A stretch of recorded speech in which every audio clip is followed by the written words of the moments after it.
Você já reparou que a cor dos objetos ela se modifica durante o dia conforme a luz do sol incide sobre elas?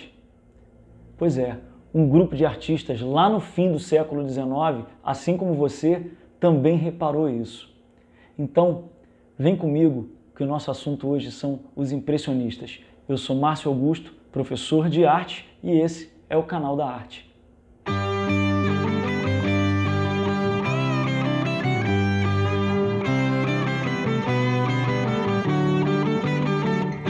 Então, primeiramente, se você gosta de arte, se você tem curiosidade, se você curte o assunto, se inscreve aí no nosso canal que vai ter muita novidade falando disso. E se gostar do vídeo, deixa o seu like aí que ajuda a gente a crescer aqui no YouTube, beleza? A nossa viagem começa em 1863, quando um artista chamado Edouard Manet enviou uma obra sua chamada Almoço na Relva para o Salão dos Artistas Franceses.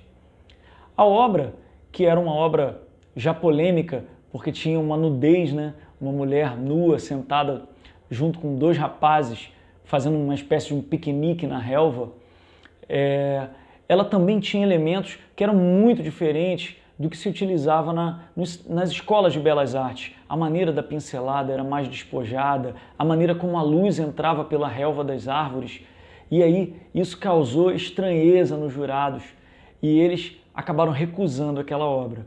Só que outros artistas também tiveram as suas obras recusadas nesse salão. E aí os artistas recorreram ao imperador Napoleão III, que acabou ordenando que fizessem um outro salão para que esses artistas eles pudessem expor suas obras. Esse salão ficou conhecido como o Salão dos Recusados. Porém, a obra do Edouard Manet ela acabou sendo precursora do que viria a ser o impressionismo, que é o nosso assunto de hoje. A primeira vez que o público teve contato com as obras impressionistas foi numa exposição em 1874. Eles organizaram uma grande exposição coletiva e receberam as pessoas para ver a novidade, né? Só que nem a crítica e nem o público reagiram muito bem àquelas pinturas que eram totalmente diferentes do que se fazia antes na academia. E aí, havia um quadro de um pintor chamado Claude Monet, chamado Impressão Nascer do Sol. Ao ver esse quadro, o crítico Louis Leroy bradou em alta voz no meio do salão: "Esses impressionistas pensam que vão mudar a arte." Louis Leroy estava completamente enganado quando ele achava que eles não iriam, porque na verdade aquela interatividade proposta pelos impressionistas de juntar as cores não mais na palheta, mas sim nos olhos, ela acabou sendo a grande revolução artística do fim do século XIX. Outros grandes artistas também estavam nessa exposição, como Renoir, Pissarro, Sisley, Cézanne, e todos eles acabaram sendo grandes influenciadores de tudo que veio depois. A gente vai começar nossa história falando um pouco sobre Claude Monet. Monet tinha como grande preocupação esse registro das diferentes cores e luzes nas diferentes horas do dia. Ele chegou ao requinte de pintar várias cenas do mesmo lugar em cada hora do dia para poder fazer esses registros de maneira precisa. Do ponto de vista da pintura, a gente pode reparar a preocupação do Monet em registrar a influência da luz do sol sobre a natureza e sobre os objetos. Tem um quadro chamado Mulheres no Jardim, em que ele registra bem a luz do sol batendo sobre os vestidos brancos das mulheres que estão sendo retratadas. Um outro registro interessante de Monet é a sua série de quadros sobre o Lago das Ninféias, o lago que havia na sua casa com uma ponte, em que ele registrou várias horas do dia, mostrando essas nuances de cor. Um quadro é mais rosa, um quadro é mais verde, o outro é mais azul. Enfim, cada um mostra essa influência da luz sobre a cena. Mas Impressão Nascer do Sol talvez seja o seu quadro mais icônico, até porque deu um nome ao movimento. E ali ele deixa bem registrado o que seriam as pedras fundamentais do impressionismo. O fato de não ter detalhe, a pincelada despojada, rápida, até porque você precisava registrar a cena de maneira rápida para poder gravar aquela luz, né? E você consegue entender que lá há barcos, há vela, há vapor, é um porto, mas ele não coloca os detalhes. E aí é que está o grande barato. A interatividade do impressionismo. Quando você precisa completar a cena com a tua imaginação. O fato também de que as cores do impressionismo, elas não são colocadas pelo pintor na palheta, misturadas e colocadas no quadro. Elas são pinceladas quase que puras na tela e o observador ele faz essa junção nos seus olhos. Outro grande pintor impressionista também que a gente pode mencionar é Auguste Renoir.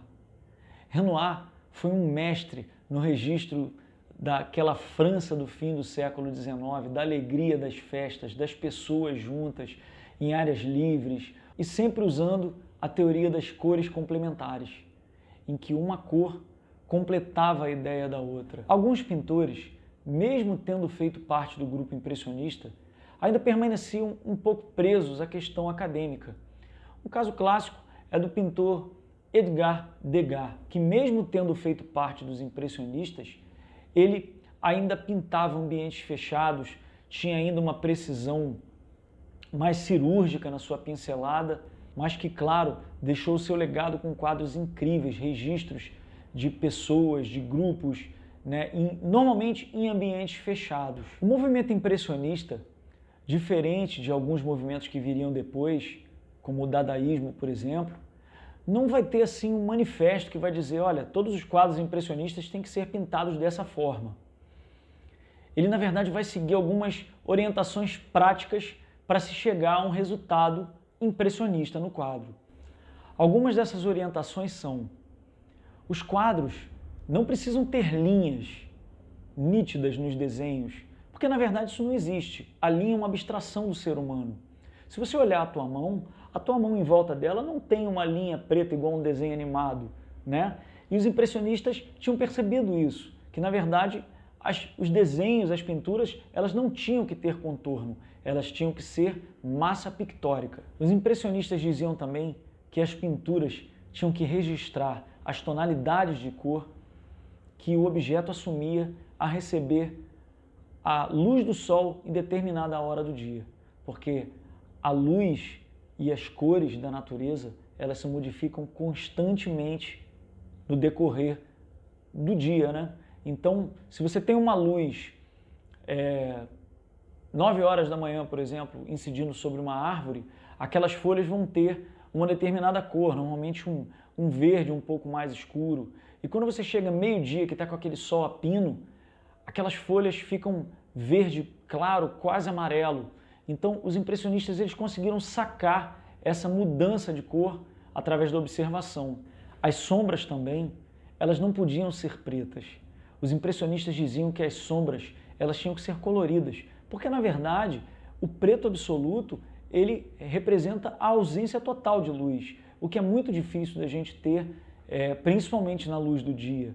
Então, sempre uma árvore que, por exemplo, vai estar bem iluminada por cima, as folhas de baixo sempre vão receber alguma luz solar em que elas podem não ficar tão claras como as de cima, mas elas vão continuar verdes, né? Talvez verdes escuros, talvez com um tom um pouco mais azulado, mas as sombras pretas jamais. Eles também diziam que a teoria das cores complementares era muito mais verdadeira para se causar a sensação de claro e escuro do que o próprio claro e escuro que era usado pelos pintores renascentistas. Você pega, por exemplo, o quadro da Mona Lisa, você tem nuances de quase preto total ali na pintura. Se você pegar no Barroco, então, um quadro do Caravaggio, você vai ver a cena com uma luz muito forte em um determinado lugar e uma sombra preta em outro lado da pintura. Quando a gente falar um pouquinho sobre o Barroco, a gente vai entender bem isso, como esse contraste claro e escuro muito forte, ele era para causar emoção. A preocupação dos impressionistas não era essa. A preocupação deles, na verdade, era retratar a cena o mais real possível. E claro, o grande barato dos impressionistas era fazer a mistura óptica, né?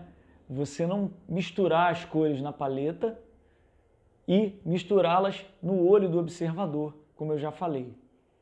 O movimento que vai levar isso ao extremo é o movimento pontilhista, que vai ser uma evolução do impressionismo. O quadro pontilhista seria o que hoje basicamente a gente chama de pixel, né? Aquelas pequenas pinceladas que, como estão tão pequenas e juntas ali na tela, elas se juntam no nosso olho para causar essa impressão de uma cor presente em determinado local da tela. Dois artistas podem ser mencionados, um artista chamado Paul Signac e outro chamado Georges Seurat.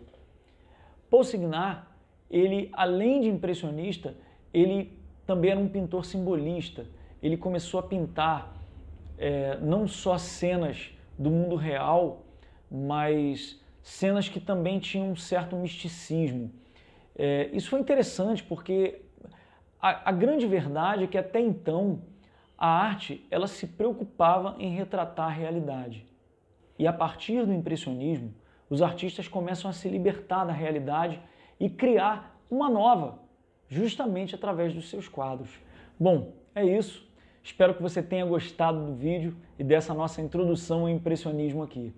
Se você gostou, deixe o seu like aí. E se você gosta de arte, está a fim de ver mais conteúdo sobre isso, se inscreve no canal da Arte, que a gente vai estar junto a partir de agora, falando bastante sobre esses assuntos. Valeu? Até a próxima, gente. Obrigado!